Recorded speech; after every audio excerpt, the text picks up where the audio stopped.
Après l'annonce du sujet, nous avons ce qu'on appelle la reformulation. Quand vous regardez bien le mot, vous allez voir le préfixe « re ».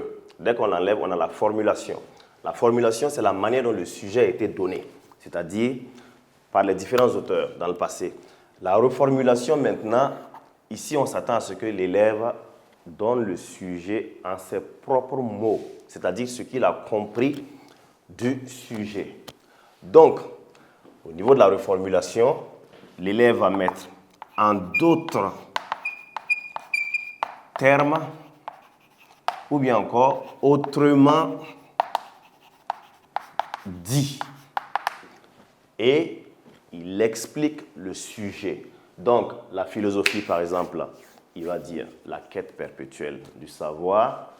Et le mot utile, tout simplement, il va changer par important. Donc, du coup, la quête perpétuelle du savoir est-elle importante, tout simplement, comme reformulation.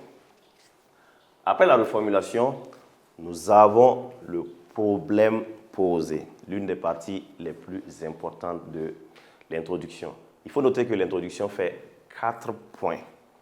Et pour avoir les 4 points, ce qui est d'ailleurs assez rare, la plupart des élèves, c'est 3 points ou 3,50, il faut que l'élève trouve le problème. Maintenant, comment est-ce qu'on fait pour trouver le problème? D'abord, qu'est-ce que le problème? Le problème, c'est la difficulté qui se trouve dans le sujet. Le sujet lui-même, il n'est pas le problème. Le problème se trouve à l'intérieur. Il y a des élèves, ils vont dire le sujet pose le problème de la philosophie qui est utile. Alors que non, ce n'est pas ça le problème. Il s'agit pour l'élève d'ouvrir son esprit et se demander qu'est-ce qu'il y a comme difficulté dans cette phrase? La philosophie est-elle utile? Qu'est-ce qu'on veut savoir exactement? Du coup, pour trouver le problème, l'élève doit d'abord regarder la conception de la phrase. Et quand on regarde la conception, nous avons sujet, verbe et complément. Et comme en français on le dit, toute phrase n'a de sens que grâce au complément. C'est-à-dire que le mot utile joue un rôle important dans la compréhension de cette phrase-là. Maintenant, pour trouver le problème, le verbe également joue un rôle important. Nous avons ce qu'on appelle les verbes d'état et les verbes d'action. Dans le cours de français, c'est couramment vu. Comme verbe d'état, nous avons sembler, demeurer, être, paraître, etc.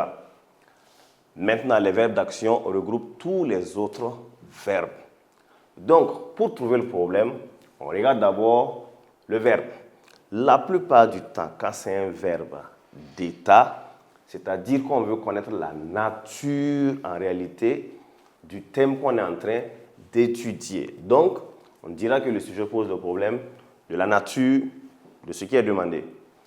Maintenant, dans ce cas-là, nous voyons qu'il y a un verbe d'état, effectivement, mais le sujet penche plus vers la valeur de la philosophie, puisque le mot utile fait déjà toute la différence.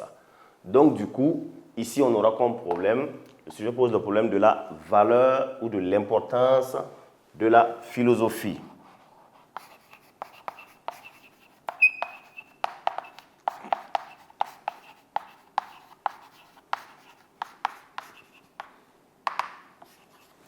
Maintenant, après le problème, nous allons voir ce qu'on appelle la problématique. Il faut d'abord noter que la problématique, c'est une série de 3 questions, dont la première répond à la thèse, la deuxième répond à l'antithèse et la troisième à la synthèse. J'insiste sur le mot synthèse parce que la synthèse est obligatoire dans le plan dialectique. Obligatoire. Et d'ailleurs, quand vous prenez la grille du développement, le développement fait 12 points. C'est-à-dire 4 points pour la thèse, 4 points pour l'antithèse et 4 points pour la synthèse. Donc, elle est obligatoire. Maintenant, comment est-ce qu'on fait pour reformuler les questions de la synthèse? Voici déjà les 3 tirés. La première pour la thèse, la deuxième pour l'antithèse, la troisième pour la synthèse. Logiquement, dès qu'on arrive au niveau de la problématique, le sujet dit « La philosophie est-elle utile ?» Pour trouver le point de vue de la thèse, c'est-à-dire ce que l'auteur défend, on efface le point d'interrogation et vous allez voir que ça devient une phrase affirmative, c'est-à-dire « La philosophie est utile ». Donc ça, c'est la thèse de l'auteur. C'est ce qu'on va défendre en premier. La philosophie est utile. Ensuite, nous allons un peu contredire son point de vue. Je dis bien un peu parce que l'antithèse n'est pas à chaque fois le contraire de la thèse, que ce soit un peu clair. Voilà. En antithèse, nous allons montrer que la philosophie n'est pas à chaque fois utile. C'est-à-dire que souvent, elle est inutile ou autrement dit, elle a des limites, tout simplement. Donc, les questions de la thèse ne se posent pas au hasard. Il y a des élèves, une fois qu'ils arrivent ici, ils vont encore reprendre comme première question, la philosophie est-elle utile? Non, ce n'est pas la meilleure manière de poser, puisque la question que vous avez posée tout de suite là, la philosophie est-elle utile là, c'est une question ouverte. On peut répondre par oui ou par non encore. Cela veut dire que cette même question est valable pour la thèse et valable pour l'antithèse. Donc, on invite l'élève à fermer sa question. Autrement dit, en mettant une clause, tout simplement en disant en quoi la philosophie est utile. Le mot en quoi, tout simplement, fait qu'il ne peut pas aller montrer autre chose que les raisons qui montrent que la philosophie est utile. Puisqu'on demande qu'est-ce que vous trouvez justement à la philosophie pour dire qu'elle est utile, ce sont les raisons qui vont sortir justement dans cette partie. Donc, en quoi est très important dans la formulation de la question. Et il n'y a pas que en quoi, on a d'autres mots. On peut dire pourquoi. On peut dire pourquoi la philosophie a été utile. Ou bien, qu'est-ce qui nous fait dire que la philosophie est utile? Tout ça, c'est des possibilités de questions qu'on peut poser pour la thèse. Mais ne jamais poser la question directement, la philosophie est-elle utile? Non, là, ce n'est pas bon. Donc, je reprends. En quoi la philosophie est utile? Ou bien, pourquoi la philosophie est utile? Ou bien, qu'est-ce qui nous fait dire que la philosophie est utile? Donc, ça, c'est la question de la thèse. Maintenant, pour l'antithèse, on va dire dans quelle mesure, mais on ne va pas continuer à dire dans quelle mesure la philosophie est utile parce que cela reviendra encore à la thèse. Donc, du coup, dans quelle mesure plus l'antithèse? Je reprends. La philosophie est-elle utile? Ça, c'est notre sujet. Pour trouver la thèse, on efface le point d'interrogation. Ça devient la philosophie est utile. Ça, c'est ce que nous allons défendre en thèse. Ça veut dire qu'on va montrer que la philosophie est utile dans la vie de l'homme. Maintenant, en antithèse, on va contredire. On va montrer que la philosophie n'est pas à chaque fois utile. Donc, c'est-à-dire l'IPP de l'antithèse dira que la philosophie n'est pas utile. Et c'est ce que nous allons mettre ici. Donc, dans quelle mesure la philosophie n'est pas utile? Ok. Maintenant, si vous remarquez bien, nous avons posé deux questions. En quoi la philosophie est utile? Dans quelle mesure la philosophie n'est pas utile? C'est bien, mais ce n'est pas suffisant. Vous savez, à la correction du bac, un professeur peut se retrouver avec 300 ou 400 copies. Du coup, quand il corrige les premières copies, il y a l'inspiration, ça passe. Mais au bout de la 70e copie, 100e copie, vous allez voir que les mots qui se répètent vont commencer à l'irriter. Donc, ce que je veux dire par là, c'est quoi? La philosophie est-elle utile? Oui, c'est bien. Dans quelle mesure la philosophie n'est pas utile? On n'a pas besoin de répéter ce même mot-là deux fois. Puisque si la philosophie n'est pas utile, c'est qu'elle est inutile, tout simplement. Donc, on prend ce mot-là, on cherche son contraire et on met ici inutile, tout simplement. Pas besoin de répéter les mêmes mots. Il y a une deuxième façon encore de faire l'antithèse. On a dit en quoi la philosophie est utile pour la thèse. En antithèse, on peut ne pas répéter tout ça, puisque l'élève moyen dira quoi? En quoi la philosophie est utile? Dans quelle mesure la philosophie n'est pas utile? Ça, c'est l'élève moyen. Mais les élèves les plus brillants diront en quoi la philosophie est utile? N'est-elle pas plutôt inutile? Tout simplement. Il y en a aussi qui diront cette utilité n'a-t-elle pas de limite pour montrer que oui, d'une part, elle est utile, mais d'autre part, elle est inutile. Donc, voici deux formules. On va même ajouter une troisième formule. Cette utilité n'a-t-elle pas de limite? Tout simplement. Donc, voici les trois formules. Je reprends.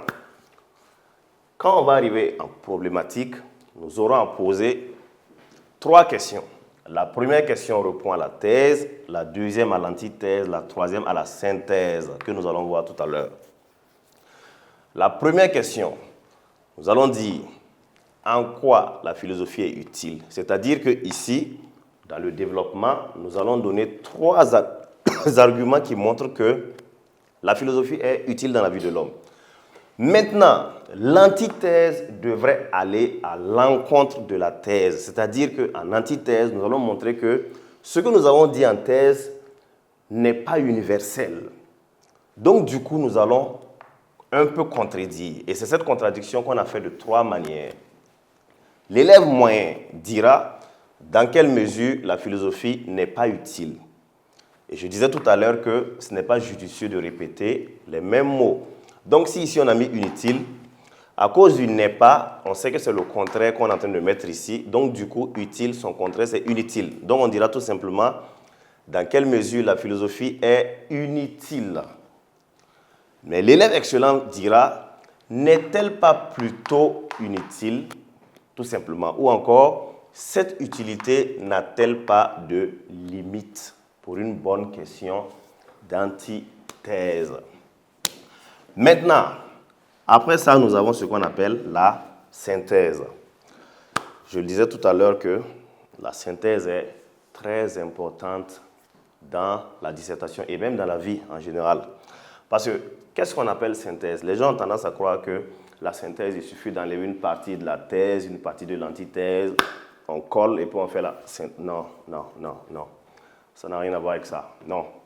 La synthèse, c'est en quelque sorte une grandeur d'esprit, une sagesse, une idée transcendante, supérieure, qui vient résoudre tout le problème qui a été posé dans le sujet.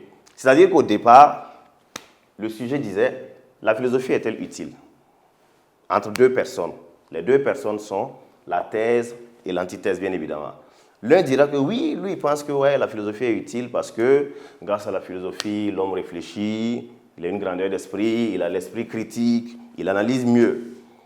Ça, ce sera le point de vue de la thèse. En antithèse, l'autre dira non, la philosophie n'est pas utile parce qu'il pense que ça ne résout pas les problèmes concrets de la vie, ça ne donne pas assez d'argent à l'homme, tout et tout. Vous verrez que chacun de ces deux éléments-là pourront donner beaucoup d'idées pour soutenir leur point de vue. Mais au final, qui aurait raison? Et c'est ce qui-là, justement, qui représentera la synthèse. Donc, la synthèse est une idée qui vient justement mettre d'accord le débat qu'il y a eu entre la thèse et l'antithèse. Mais il faut noter que, d'abord, nous avons 4 types de synthèse. Et il y a un cours spécial sur la synthèse qu'il faut que les gens sachent.